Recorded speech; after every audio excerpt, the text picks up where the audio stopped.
ఒకరోజు నంది శివయ్య దగ్గరికి వెళ్లి ఈ సృష్టిలో మీకు ఎవరంటే ఎక్కువ ఇష్టమని అడిగాడు.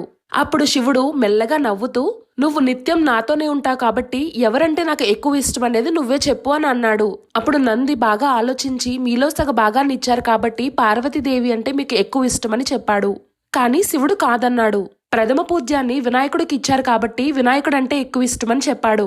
కానీ శివుడు కాదన్నాడు. కార్తికేయుడు జ్ఞాన గురువు కాబట్టి కార్తికేయుడంటే ఎక్కువ ఇష్టమని చెప్పాడు. కానీ శివుడు కాదన్నాడు. అప్పుడు నంది బాగా ఆలోచించి, సృష్టిలో అన్ని జీవుల పాపాలని కడిగి కాపాడే గంగను నెత్తిమీద పెట్టుకున్నావు కాబట్టి గంగ అంటే ఎక్కువ ఇష్టమని చెప్పాడు. కానీ శివుడు కాదన్నాడు. అయితే ఎవరంటే మీకు ఎక్కువ ఇష్టమో మీరే చెప్పండి స్వామి అని నంది అడగగా శివుడు ఇలా జవాబిచ్చాడు. ఎవరైతే వాళ్ళ కష్టాల్లోనూ సుఖాల్లోనూ నన్ను తలుచుకుంటూ ఉంటారో, వాళ్ళ భారాలన్నీ నాపై ఉంచి నువ్వే దిక్కు స్వామి అని నన్ను నమ్ముతారో అలాంటి భక్తులంటే నాకు చాలా ఇష్టమని శివుడు నందితో చెప్పాడు. అందరూ చెప్పండి హర